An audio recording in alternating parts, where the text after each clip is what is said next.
Сәлем достар, еркелерге ертегі каналына қош келдіңіздер. Бүгін біз Астананың маңындағы табиғат аясына отбасымызбен демалысқа шықтық. Сіздерге ертегі оқып беруді жөн санадым. Бізде күн жел, бірақ оған қарамай ертегімізді бастайық. Микрофон қосылып отыр, даусым естіледі деген ойдамын. Ендеше кеттік.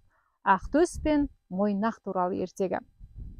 Ақтөс 10 жылдан аса қожайындарына адал қызмет еткен.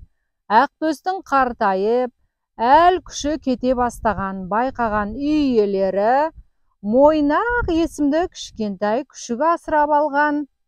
Алғашында Мойнақ анасын іздеп қыңсылап, Ақтөстің үйшігіне кіріп ұйықтап жүреді.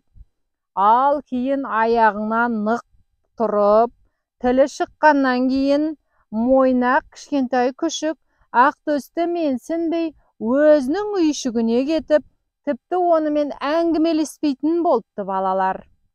Кейін әбден қартайып, қажыған Ақтөстің тамағын Мойнақ ұрлап жейтін болыпты. Ал біздің кәрі итіміз Ақтөс жас досына ештеңе дей алмады. Тіпті қожайынның ұлы да Ақтөсті ұмыта бастайды. Ол кішкентай сүйкімді Мойнақпен ойнап, кішкентай күшігінің үйшігін реттеп, уақытында тамақ беріп, кәрі итіне мүлде көңіл бөлмей қояды. Бір күні Ақтөстің қал жағдайын сұрай келген көршінің Құтпан деген иті көріп, кәрі итті аяп кетеді. Ой, Ақтөс, мына жатсың не? Осы үйге қанша жылдан бері қызмет етіп келесің? Сені дұрыстап бағып қағуды ұмытқан ба? Тамағыңды да уақытылы бермей жүрме? Хоф, хоф деп арсылдайды. Сол кезде біздің кәрі ит: жоға, тамағымды береді анда-санда. Оны мына кішкентай Мойнақ жеп жүр. Жас бала, жас ит қой, қарны ашып жүрген болар. Оның үстіне мен ештеңеге де пайдам жоқ, түк бітіріп жатқан жоқпын. Ал ол болса күндіз түні осы үйді күзетеді ғой. Жесін, не қыласың? Мен аштан өлсем де арманым жоқ дейді. Бұны естіп ашуланған көршінің Құтпан деген иті: сонда сен не, аш қаласың ба?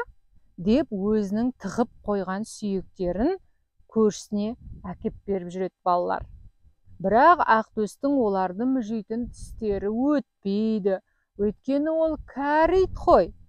Сонда да ол қиналғанын білдірмей, досына рахмет айтып, оны шығарып салады. Үйіне қайтып келе жатқан Құтпан жолдан кішкентай Мойнақты көріп, оған әбден ұрсады. Ақтөске дұрыс қарап, тамағын тартып алмауын тапсырады. Бірақ мына кішкентай Мойнақ оны тыңдамай: өзім білем, қойшай дейді. Арада 3 күн өткеннен соң ауылда қатты жаңбыр жауады балалар.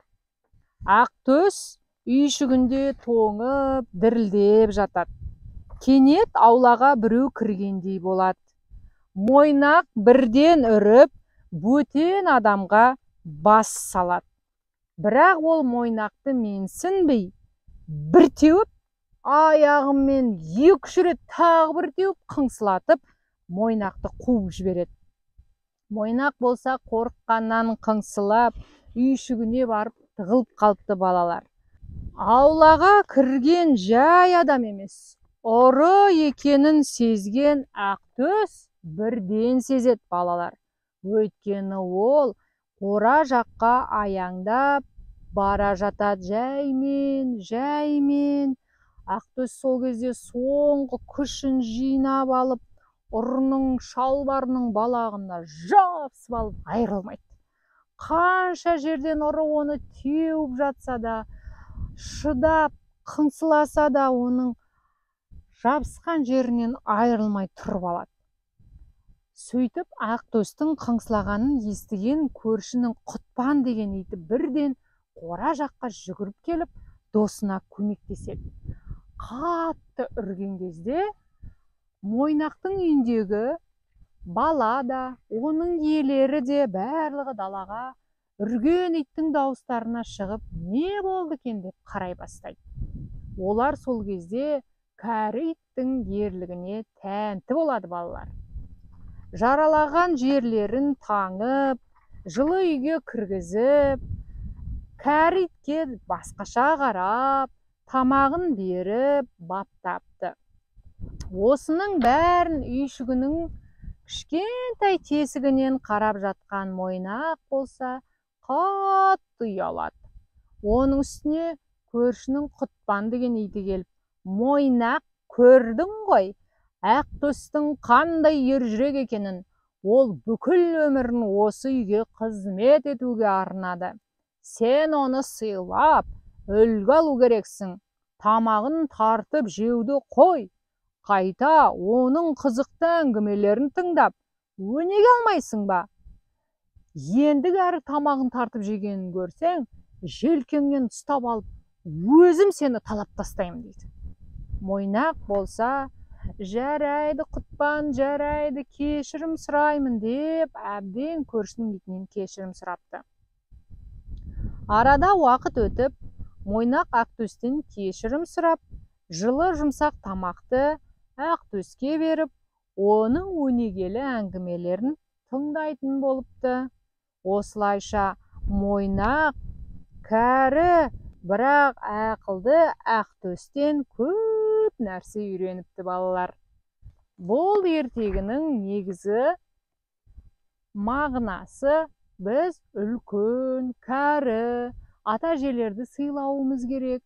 Олардың өмірде көргені, естігені, түйгені көп. Сондықтан олардан көп нәрсе үйренеміз. Иә, жылы жұмсақ тамақты ата-әжелерімізге береміз. Олардың өмірде көп қиындықты жеңе білгенін әңгімелерін тыңдаймыз. Сондықтан балалар, үлкенді құрметтеуді осы Ақтөс пен Мойнақ ертегісі арқылы жеткізгім келді. Егер ертегі ұнаса, лайк басып, комментарий жазып, каналға тіркеліп қойыңыздар. Бүгінше осы, сау болыңдар.